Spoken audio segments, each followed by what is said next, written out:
video I am going to share with you advanced English structure। दोस्तों आज के इस वीडियो में मैं आपको बताने जा रही हूँ एडवांस इंग्लिश स्ट्रक्चर के बारे में। तो समझते हैं। पहला है guys there is no harm. Guys इसका मतलब है कोई नुकसान नहीं है। जैसे मान लो मैं आपको एक सिचुएशन देती हूँ कि किस सिचुएशन में आप देयर इज नो हार्म का यूज करोगे। जैसे मान लो दोस्तों कि आपने बोला यहाँ आने में कोई नुकसान नहीं है, मुझसे बात करने में कोई नुकसान नहीं है, वहां जाने में कोई नुकसान नहीं है। तो गाइस इस टाइप के सेंटेंसेस आप डेली लाइफ में यूज करते हो।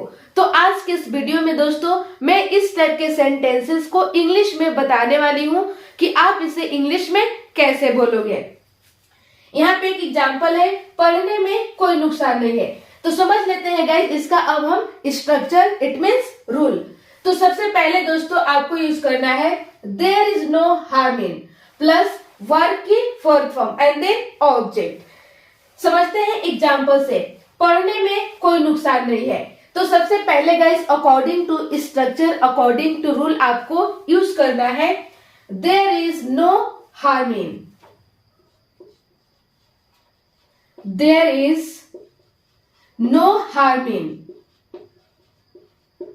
इसके बाद आपको यूज करना है वर्ब की फोर्थ फॉर्म। वर्ब है पढ़ना, इट मीन्स रीडिंग।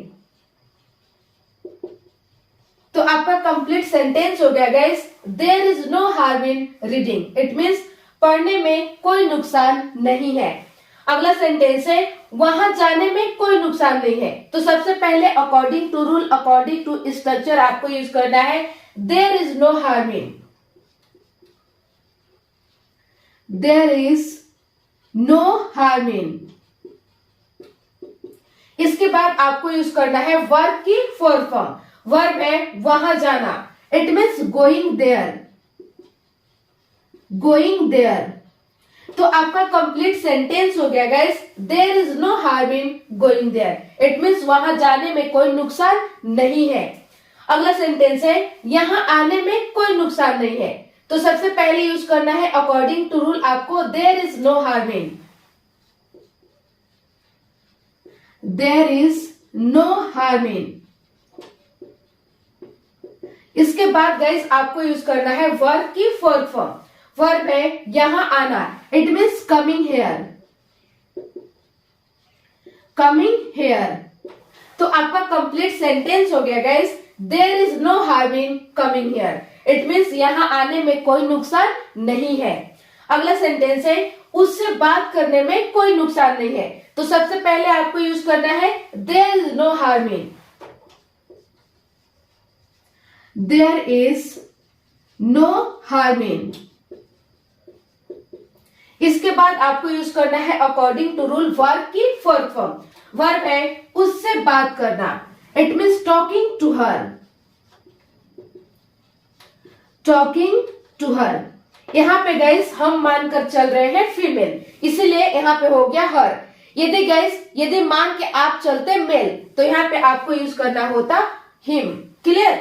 अगला सेंटेंस है लिखने में कोई नुकसान नहीं है। तो सबसे पहले यही आपको लगाना है there is no harm in. There is no harm in. इसके बाद आपको यूज करना है वर्ब की फोर्थ फॉर्म। वर्ब है लिखना, इट मीन्स राइटिंग। तो आपका कंप्लीट सेंटेंस हो गया गाइस लिखने में कोई नुकसान नहीं है। It means there is no harm in writing. यदि दोस्तों इसी को आपको पास्ट में बोलना होता है, जैसे पढ़ने में कोई नुकसान नहीं था, तो आपको करना कुछ नहीं है, इसकी जगह पे गाइस आपको यूज कर देना है was। There was no harm in plus verb की fourth form and then object.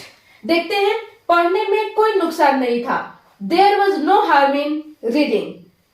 वहां जाने में कोई नुकसान नहीं था, there was no harm in going there. यहां आने में कोई नुकसान नहीं था, there was no harm in coming here. उससे बात करने में कोई नुकसान नहीं था, there was no harm in talking to her. लिखने में कोई नुकसान नहीं था, there was no harm in writing. ये हो गया दोस्तों आपका देयर इज नो हार्म का यूज। अगला देखते हैं। अगला है देयर इज नथिंग। इसका मतलब है गाइस ऐसा कुछ भी नहीं है। जैसे मान लो सेंटेंस से समझते हैं, यहाँ पे एक सेंटेंस है, ऐसा कुछ भी नहीं है जो आप नहीं कर सकते हैं। आप इस टाइप के सेंटेंस दोस्तों डेली लाइफ में यूज करते हो।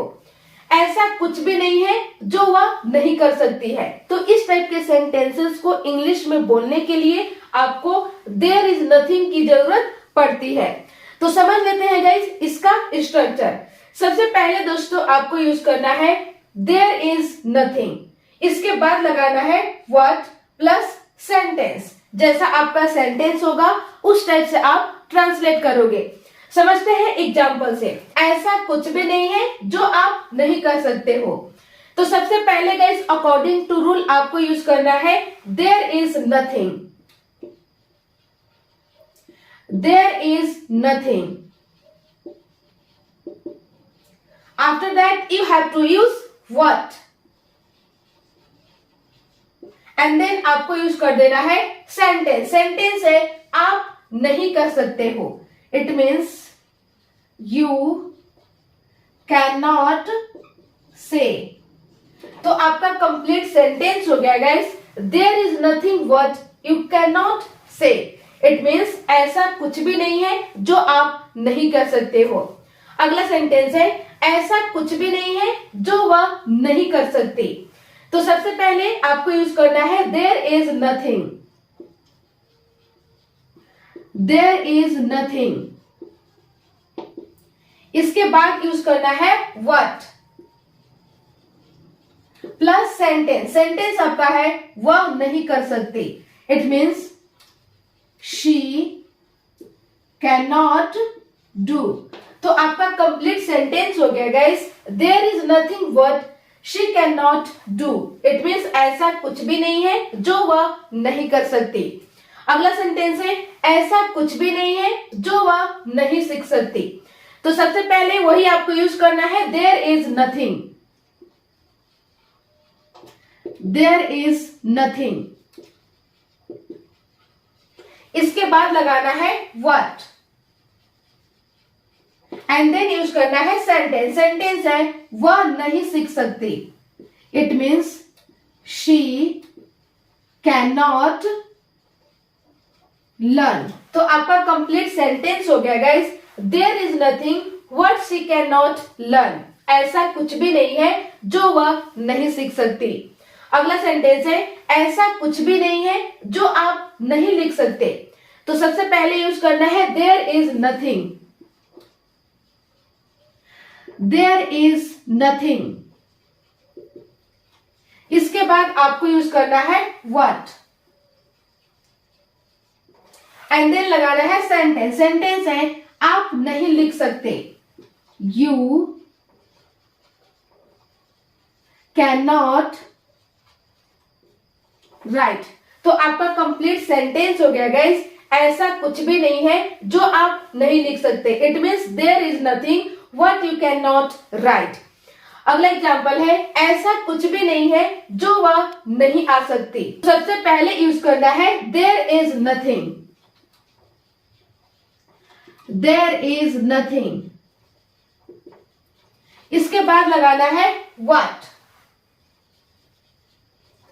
And then sentence. सेंटेंस है वह नहीं आ सकती, it means she can not come. तो आपका कंप्लीट सेंटेंस हो गया guys there is nothing what she can not come. It means ऐसा कुछ भी नहीं है जो वह नहीं आ सकती। तो बस गाइस आज के लिए इतना ही, मिलती हूँ नेक्स्ट वीडियो में। और ये वीडियो दोस्तों आपको समझ में आया होगा तो आप there is no harm and there is nothing से एक एक सेंटेंस कमेंट सेक्शन में जरूर लिखें। Thank you.